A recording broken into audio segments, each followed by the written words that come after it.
Oséias capítulo 6, versículo 1 em diante, nós vamos ler. Lá nos diz o seguinte: venham e voltemos para o Senhor, porque Ele nos despedaçou, mas vai nos curar. Ele nos feriu, mas vai atar as feridas. Depois de 2 dias nos dará vida, e ao terceiro dia nos ressuscitará, e viveremos diante dele. Versículo 3: conheçamos e prossigamos em conhecer o Senhor. Como o amanhecer, a sua vinda é certa. Ele descerá sobre nós como a chuva fora de época, que rega a terra. Amém? Essa foi a palavra que o Senhor colocou no meu coração, para que nós pudéssemos nos alimentar nessa noite deste pão. E ele começa esse texto dizendo: venham e voltemos para o Senhor. E nós sabemos, queridos, né? Você que já tem uma base de conhecimento bíblico, né? Você sabe que todos nós estávamos longe de Deus. Todos nós estávamos destituídos da presença de Deus pelos nossos pecados. Todos nós estávamos afastados da presença de Deus por causa do pecado. Não é verdade? E nós sabemos também que nós, pelas nossas boas obras, nós não poderíamos pagar pelos nossos pecados.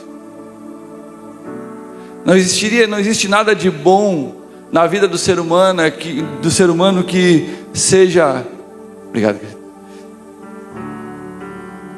que seja capaz de pagar pelos nossos pecados. Então, o Senhor, Ele tem um amor tão grande por nós, que a Bíblia vai dizer que Ele entregou o seu Filho unigênito, para que todo aquele que nele crê não pereça, mas tenha a vida eterna. E aqui no livro de Oséias, ele vai dizer: venham então e voltemos para o Senhor. O Senhor, ele nunca foi da vontade de Deus que o ser humano ele vivesse longe do Pai. Nunca foi do interesse de Deus ter os seus filhos afastados da sua presença. Então ele faz esse convite para nós: venham e voltemos para o Senhor. Por quê? Porque Ele nos despedaçou, mas vai curar as nossas feridas.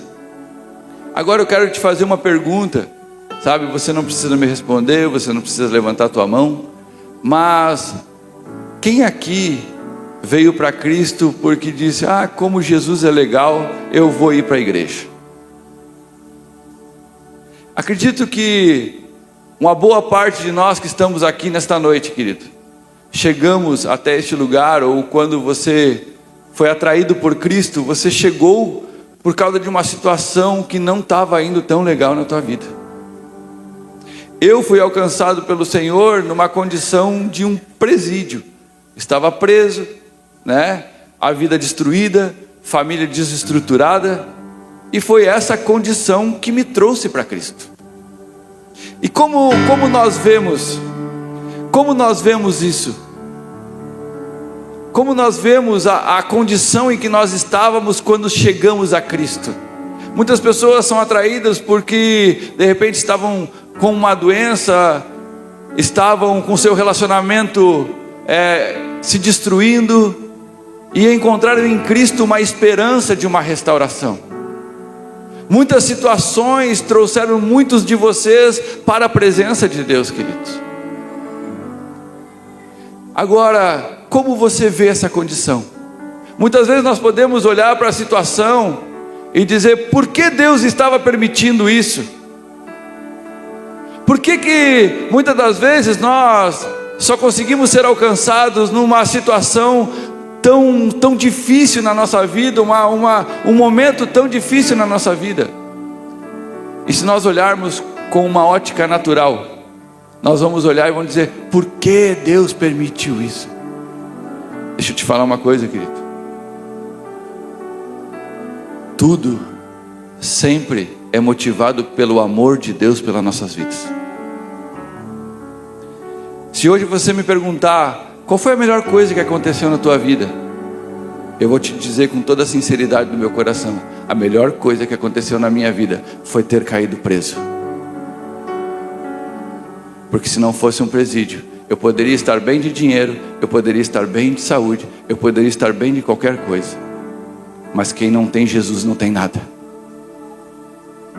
A verdadeira vida, ela só é encontrada quando nós somos encontrados por Cristo.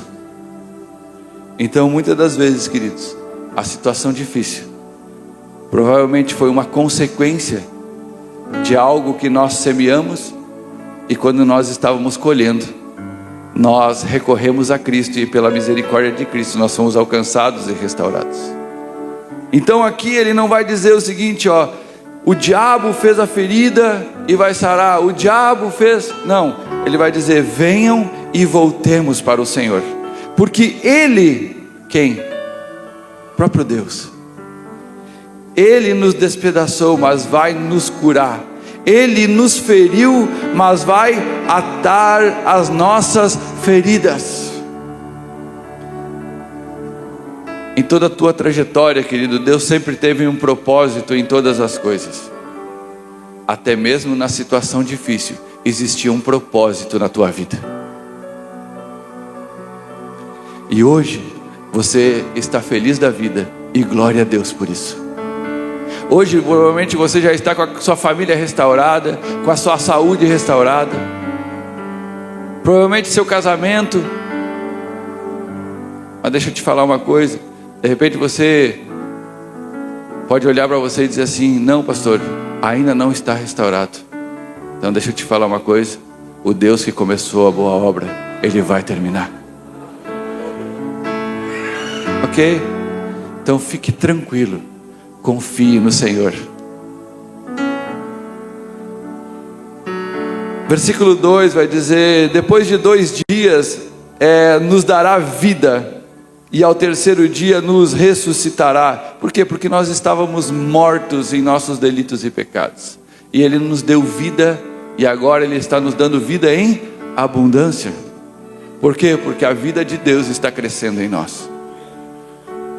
Depois de 2 dias nos dará vida, e ao terceiro dia nos ressuscitará. E aqui entra o propósito. E agora entramos no assunto, no tema que nós vamos trabalhar nessa noite. Por que Deus fez tudo isso, queridos? Por que Deus permitiu algumas coisas difíceis?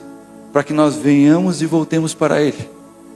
Mas não foi somente pelo fato de nós voltarmos para Ele. Deus, Ele queria se revelar a nós. Ok? E aqui Ele vai dizer no final do versículo 2: e viveremos diante dEle.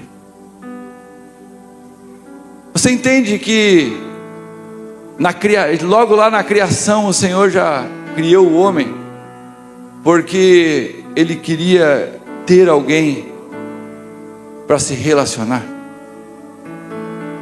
O propósito de Deus sempre foi ter o homem perto. O propósito de Deus sempre foi abençoar a vida do homem. Deus abençoou o homem. Mas quando o homem escolheu tomar os seus próprios caminhos, queridos, ele acabou colhendo as consequências das suas próprias decisões. Ok? Mas Deus, cara, Ele não se cansou, Ele não desistiu de nós, e então Ele nos alcançou. E quando Ele nos alcançou, então Ele traz essa palavra para nós: o propósito pelo qual Ele nos alcançou. Ele me alcançou e Ele te alcançou, sabe para quê? Para que nós agora venhamos a viver diante da sua presença. Sabe, algumas pessoas, elas vêm até nós, alguns irmãos já de caminhada, às vezes vêm até nós e relatam algumas situações que estão passando, que não estão tendo forças para enfrentar os seus desafios, sabe, tantas situações que acontecem na caminhada. E algumas pessoas, eu pergunto para elas: como está a sua comunhão com Jesus? Como está a sua comunhão com Jesus? Você tem buscado a presença dEle? Porque, queridos, a palavra de Deus, ela nunca vai nos dar uma falsa esperança, uma falsa promessa, dizendo que nós estamos, por estarmos em Cristo, nós estamos isentos de passar por problemas. Mas existe uma promessa poderosa, que Ele diz: eis que estarei com vocês, até a consumação dos séculos. Não importa o que nós estamos passando, desde que nós tenhamos a certeza de que Ele está conosco. Sabe por quê? Porque se Ele está conosco, nós teremos sim a força necessária para enfrentar e para vencer qualquer batalha. Não é sobre a nossa força, é sobre a força dEle. Não é sobre nós, é sobre Ele. Não é sobre a minha capacidade, mas sobre a capacidade dEle em mim. E quando Paulo vai mencionar aquele famoso versículo que nós utilizamos dele, muitas vezes de uma forma equivocada, Paulo vai dizer lá em Filipenses capítulo 4, ele vai dizer: tudo posso naquele que... Mas o cerne da mensagem não é o tudo posso naquele que me fortalece. Na realidade, os versículos anteriores são o que nós precisamos prestar muito bem atenção, porque Paulo está dizendo: eu posso passar fome, eu posso ter em abundância, eu posso passar frio e eu posso estar aquecido. Não há nada que vá me tirar da presença de Deus. Por quê? Porque eu posso passar por qualquer coisa naquele que me fortalece. Pode ler o texto lá. Então o tudo posso naquele que me fortalece é você entender, querido, que para todos os desafios da sua vida você precisa de Cristo. O Evangelho é sobre Ele. Ele não te chamou, Ele não te fez um convite: venham e voltemos para o Senhor, para te largar num deserto sozinho. Ele diz: ei filho, agora você não está só, agora eis que estou convosco. O Evangelho é sobre: você foi chamado para andar com Ele. Você foi chamado, querido, para conhecer a Ele. No versículo 13 ele vai dizer: conheçamos e prossigamos em conhecer o Senhor. No versículo 2, vivemos diante dEle. E no versículo 13 ele vai dizer agora: você está vivendo diante dEle. E agora ele te faz um convite, querido: conheçamos e prossigamos em conhecer o Senhor. Sabe de uma coisa? Às vezes nós gastamos o nosso precioso tempo com tantas outras coisas, mas às vezes não investimos o nosso precioso tempo em conhecer a Cristo. E eu quero dizer algo aqui, queridos, que parece um pouco pesado o que eu vou dizer, mas se você olhar com muita sinceridade, é uma realidade nos dias de hoje, principalmente na igreja da atualidade. Eu sempre digo lá na igreja, eu digo assim: queridos, às vezes o diabo, ele não quer te tirar mais fora da comunhão da igreja. O diabo, ele não quer te tirar da frequência de cultos. O diabo, ele só usa isso para te dizer que se você está frequentando os cultos, está tudo bem. Então ele trabalha dizendo que está tudo bem, mas a verdade é que não está tudo bem. A verdade é que só estamos bem quando nós entendemos que nós dependemos dele todos os dias da nossa vida. Só está tudo bem quando você vai entender que você foi chamado para viver diante da presença dele. Quando você entender que o maior privilégio que você tem no Evangelho agora é conhecer a Cristo. que o maior benefício que você pode ter no Evangelho, querido, é adquirir o conhecimento de Cristo. Quando Paulo ele vai relatar isso a respeito daqueles que somente esperavam de Cristo para as coisas dessa terra, ele usa um versículo muito pesado. Ele vai dizer: aquele que espera de Cristo somente para as coisas dessa terra é o mais miserável de todos os homens. Aquele que espera de Cristo somente para as coisas dessa terra é o mais miserável de todos os homens, querido. E sabe o que esse versículo me fala? Que muitas das vezes nós estamos mendigando coisas do Senhor, quando a nossa maior herança é o próprio Senhor. A nossa maior conquista é alcançar o conhecimento de Cristo. Quando nós nos empenhamos e nós gastamos e dedicamos e investimos tempo em conhecer ao Senhor, em ter intimidade com Ele. E quando você e eu entendermos isso, queridos, boa parte das coisas que nos abalam não nos abalarão mais. Boa parte das dificuldades que nós temos que nos desestruturam, e às vezes nós corremos: pastor me acode, pastora me acode. Sabe? Deixa eu falar algo. Por mais que nós, pastores, estejamos a pastorear o rebanho ao qual o Senhor nos confiou, mas o maior objetivo da vida de um pastor, na vida da igreja, sabe qual é? É ele apontar o caminho. É ele apontar para Cristo.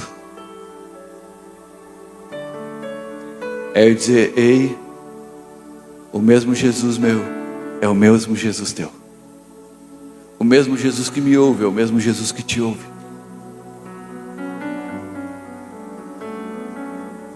Sabe, queridos, o que eu trago aqui essa noite para você é o pão da vida que desce do céu todos os dias, está à disposição de cada um dos filhos de Deus. O maná, ele continua descendo e ele vem para alimentar a vida da igreja. Que nós, queridos, que ainda não entendemos isso, possamos entender essa noite. Não guarde o maná de hoje para amanhã, porque ele vai apodrecer. Existe um maná todos os dias descendo do céu. Por isso que quando Jesus ele vai nos ensinar a orar, ele diz: o pão nosso de cada dia nos dai hoje. Eu e você somos dependentes de Cristo todos os dias da nossa vida. Quando você vai ler João capítulo 15, Jesus vai trazer uma frase muito conhecida, um versículo muito conhecido, que ele vai dizer: sem mim nada podeis fazer. Quando você entende isso, a vida já não é mais pesada. A vida já não é mais pesada, querido. A vida se torna leve. Por quê? Porque agora você não depende da sua força, você depende da força dele. E você pode confiar nele, porque ele vai dizer que ele não é homem para que minta, e nem filho do homem para que se arrependa. Se ele falou, querido, você pode confiar, ele está com você. Conheçamos e prossigamos em conhecer o Senhor. Como o amanhecer, a sua vinda é certa. Ele descerá sobre nós como a chuva fora de época que rega a terra. Sabe quando nós estamos num ambiente desse? A terra está sendo regada.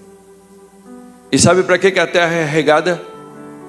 A terra é regada para que através daquela água, querida, aquilo que está semeado na terra do seu coração possa crescer e possa dar muitos frutos, a 30, a 60 e a 100 por um. Um ambiente da glória do Senhor, o ambiente da comunhão dos filhos de Deus, É um ambiente, querido, onde a chuva do Senhor começa a descer. E ela vem para regar a terra. E com o intuito dessa terra produzir os frutos que glorifiquem o nome do Senhor. Pega comigo ali em Atos.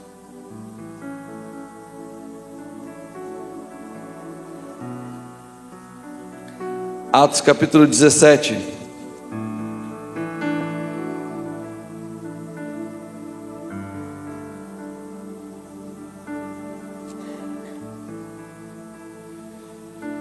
Atos capítulo 17, versículo 24. Olha o que nos diz lá.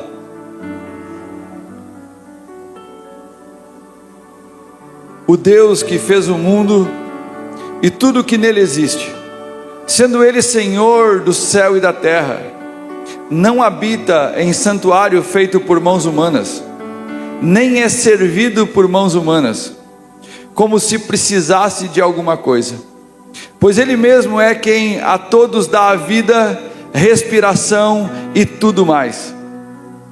Versículo 26.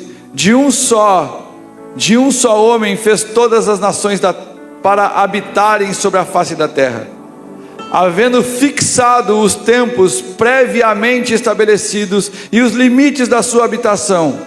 E para que Ele fez tudo isso? Para que Deus fez tudo isso, queridos? Olha o que diz no versículo 27. Para buscarem a Deus.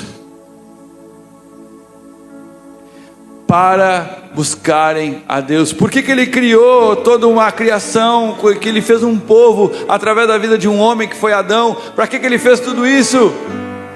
Para buscarem a Deus. Sabe qual foi um dos maiores benefícios que nós recebemos através do sacrifício de Jesus, além da salvação das nossas almas? Sabe, além de todos os benefícios, eu vejo que existe um que eu sou apaixonado. Sabe qual é? Quando Ele dá aquele grito na cruz: um véu é rasgado. E aquilo que era impossível de eu entrar por causa dos meus pecados, agora está aberto um livre acesso à presença de Deus. Quando Ele dá aquele grito naquela cruz, querido, a palavra de Deus vai dizer que o véu do templo é rasgado de cima a baixo. E é como se Deus dissesse: agora eu quero vocês todos na minha presença. Não há mais restrição, não há mais. O preço foi pago para que vocês pudessem entrar neste lugar santo. Então o propósito é, querido, para buscarem a Deus. Se porventura tateando o possam achar, ainda que não esteja longe de cada um de nós. Versículo 28. Pois nele vivemos, nos movemos e existimos, como alguns dos poetas de vocês disseram, porque dele também somos geração. Olha só o que esse texto fala a nosso respeito. Olha o que ele fala para que busquemos a Deus. Por quê? Porque nele vivemos. Você quer encontrar a verdadeira vida, querido? Viva nele. Viva nele. Nos movemos e existimos. Sabe, o motivo da tua existência agora, sabe qual é? Ele. Você se move por quê? Por Ele. Você encontra a vida onde? Nele. Nele vivemos, nos movemos e existimos.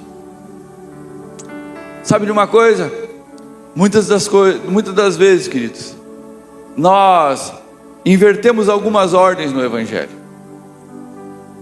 E nós, às vezes, colocamos o serviço para Deus antes da intimidade com Deus e do relacionamento com Deus.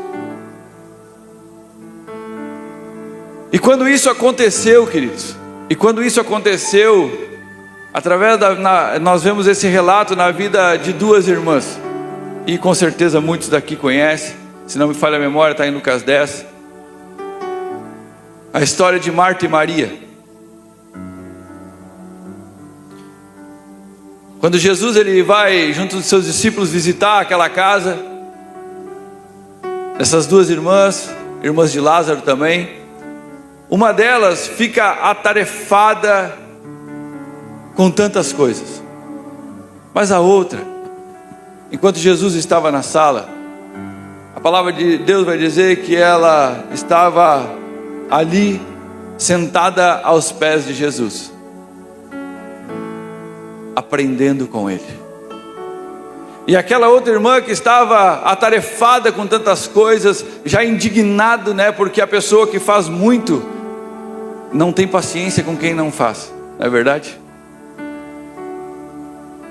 E aí então Marta veio e fala para Jesus: "Vai, Jesus, o Senhor não se importa? O Senhor não se importa de que eu esteja aqui fazendo todos os afazeres, estou aqui servindo o Senhor, estou aqui fazendo as coisas para te servir melhor, e o Senhor não se importa que a minha irmã esteja aí sentada?" E aí o que Jesus fala para ela?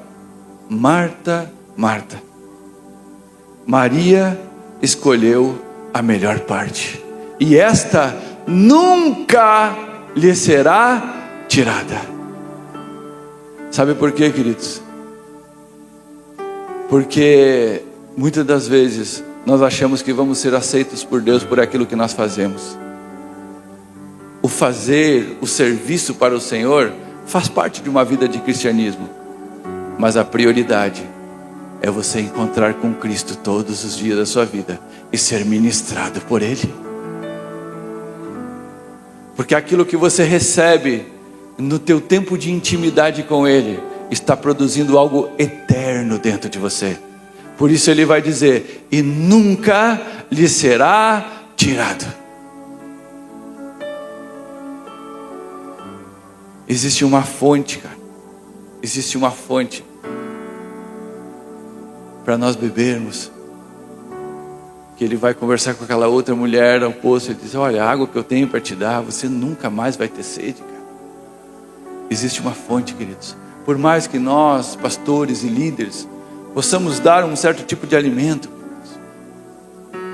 mas existe uma fonte. Existe uma fonte, querido, que não é uma cisterna rachada, como diz o profeta, mas que ela retém a água.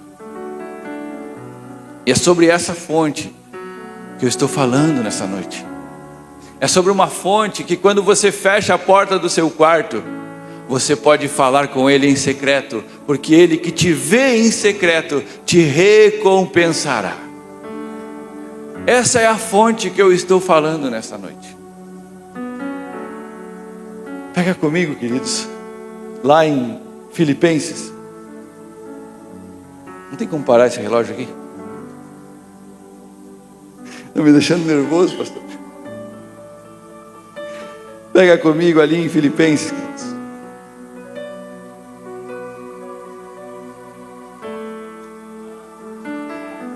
Filipenses, capítulo 3.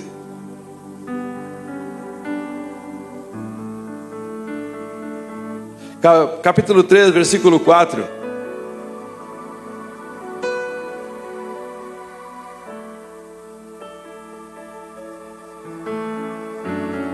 Filipenses, capítulo 3, verso 4.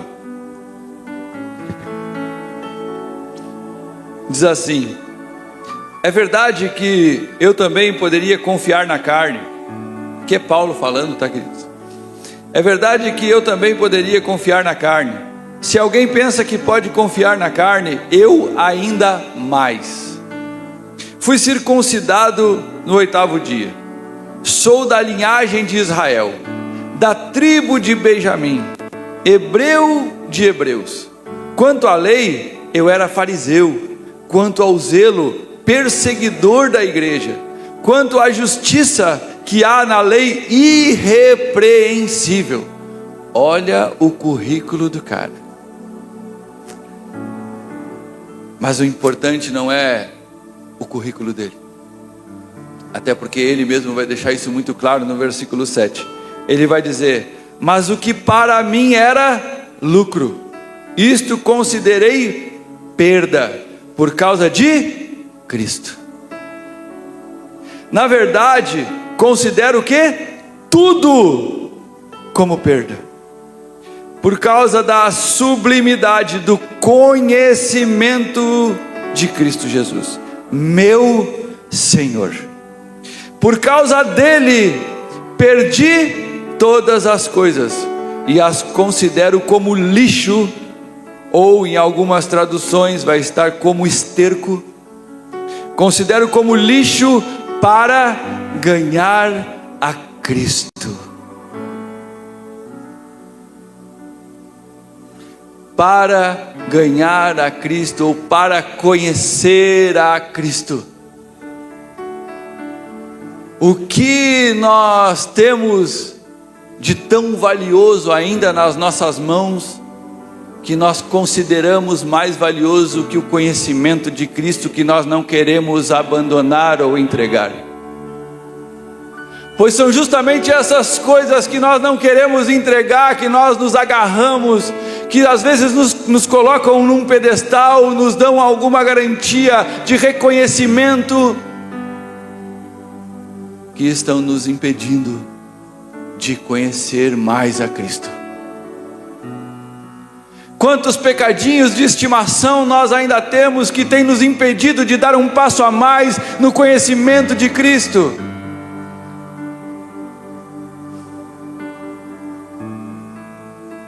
E eu não falo somente de pecados, queridos. Não falo somente de pecados. Sabe por quê? Hebreus capítulo 12, se não me falha a memória.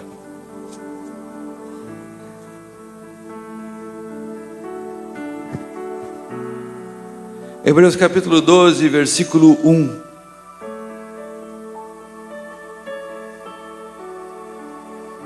Olha o que diz lá. Portanto, também nós, visto que temos a rodear-nos tão grande nuvem de testemunhas, livremo-nos de todo o peso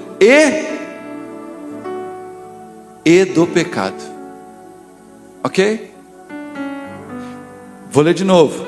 Livremo-nos de todo o peso e do pecado que tão firmemente se apega a nós, e corramos com perseverança a carreira que nos está proposta, olhando firmemente para o autor e consumador da fé, Jesus, o qual em troca da alegria que lhe estava proposta, suportou a cruz, sem se importar com a vergonha, e agora está sentado à direita do trono de Deus. Mas eu quero reler com você. Livremo-nos de todo o peso e do pecado. Queridos, quando nós falamos em conhecer a Cristo, em nos entregar mais a Cristo, nós somente associamos isso ao pecado. Eu preciso abandonar os pecados, eu preciso parar com algumas coisas que ainda estou praticando. Mas deixa eu te falar algo, existe algo mais profundo que você precisa abandonar muitas das vezes, que não é pecado, mas tem se tornado um peso para você correr em direção ao autor e consumador da fé.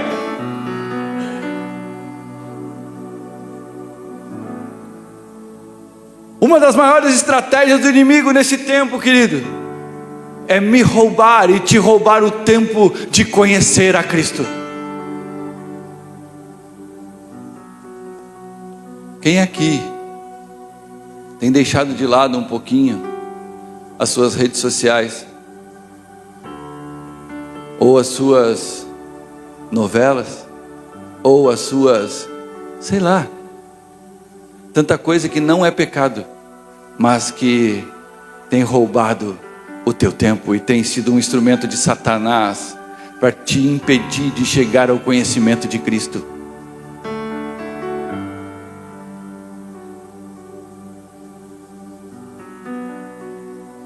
Na verdade, considero tudo como perda, voltando em Filipenses, na verdade considero tudo como perda por causa da sublimidade do conhecimento de Jesus Cristo, meu Senhor, por causa dele perdi todas as coisas e as considero como lixo para ganhar a Cristo e ser achado nele, não tendo justiça própria que procede da lei, mas aquela que é mediante a fé em Cristo, a justiça que procede de Deus, baseada na fé. O que eu quero é conhecer Cristo e o poder da sua ressurreição, tornar-me participante dos seus sofrimentos e me tornar como ele na sua morte, para de algum modo alcançar a ressurreição dentre os mortos. Versículo 12: não que eu já tenha recebido isso, ou já tenha obtido a perfeição, mas prossigo para conquistar aquilo para o que também fui conquistado por Cristo Jesus. Irmãos, quanto a mim, não julgo havê-lo alcançado, mas uma coisa faço, esquecendo-me das coisas que ficam para trás e avançando para as que estão diante de mim, prossigo para o alvo, para o prêmio da soberana vocação de Deus em Cristo Jesus.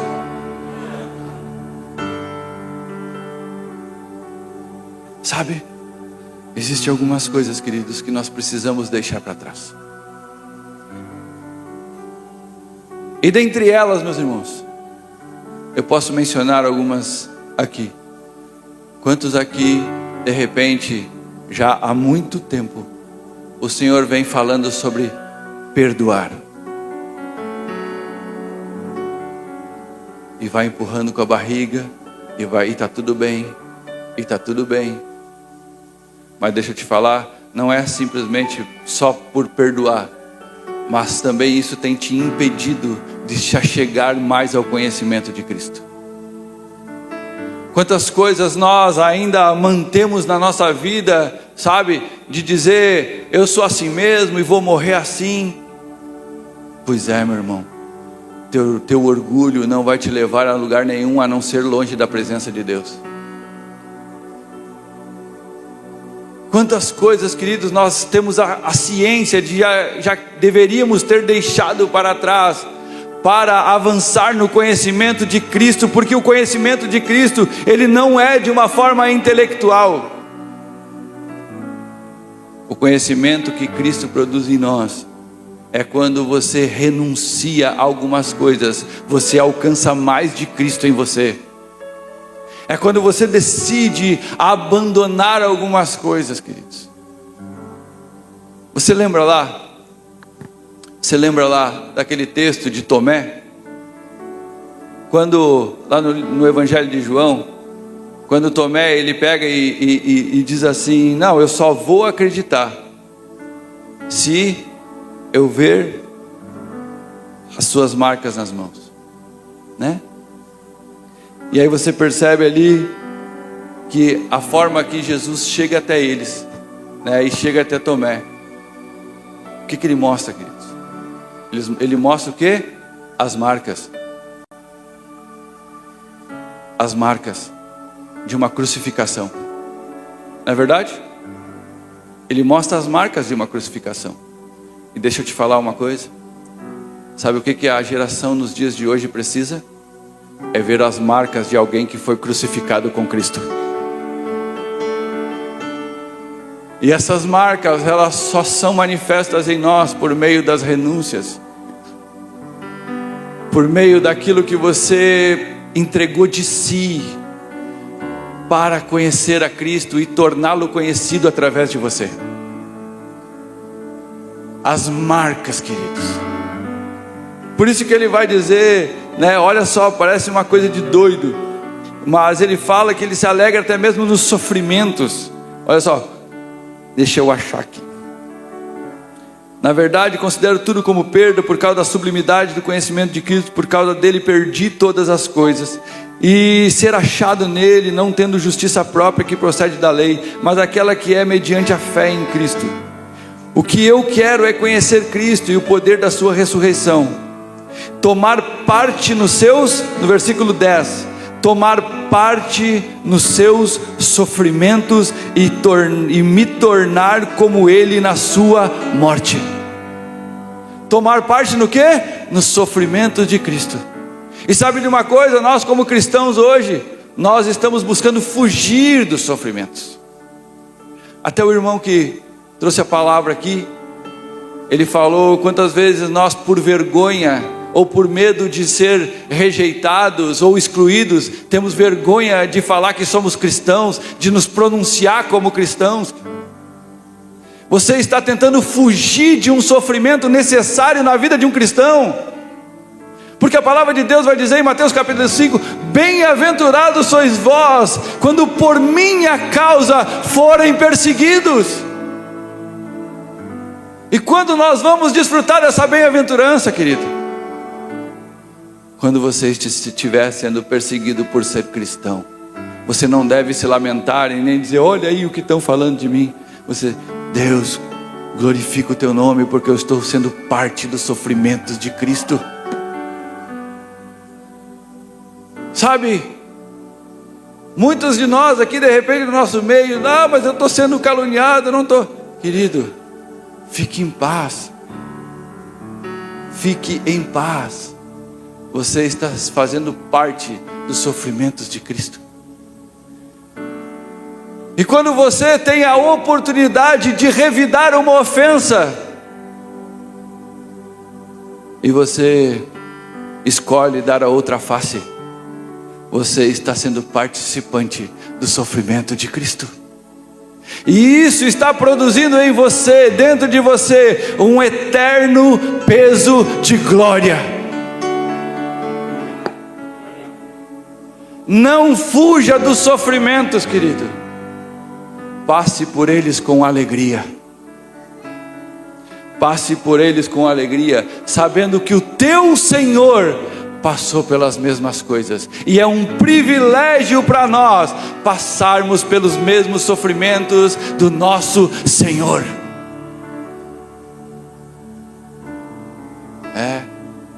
E logo nós podemos lembrar de Pedro, né? Pedro foi crucificado. E quando Pedro foi crucificado, a história conta que ele pediu para não ser crucificado da mesma forma, então que crucificassem de cabeça para baixo. Mas ele não pediu para não ser crucificado, porque ele sabia que aquele sofrimento, que aquele momento, aquela situação era importante, porque ele estava passando, e através da morte de Pedro, muitos também seriam alcançados. E hoje nós achamos que somos capazes de convencer pessoas a se converterem a Cristo. O que vai convencer as pessoas, queridos, não é o conhecimento que você tem teológico. Até porque Jesus nos diz que é pelo fruto que se conhece as árvores, não pelo discurso, mas é pelo fruto que se conhece a árvore. Então o que o mundo está aguardando, queridos, é ver as marcas de Cristo em nós e ver os frutos do Espírito se manifestando através de nós. Sabe aquele momento que você tem a oportunidade de se irritar e chutar o balde? É o momento que Deus está te dando para produzir o fruto de Cristo em você.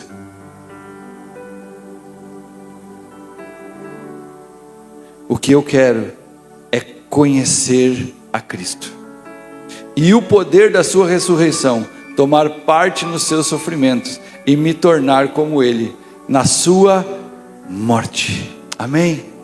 Quero, para nós finalizarmos, abrir lá em Jeremias capítulo 29.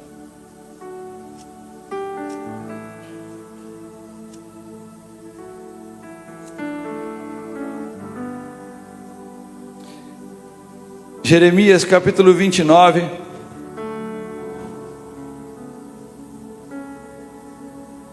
versículo 12 e 13.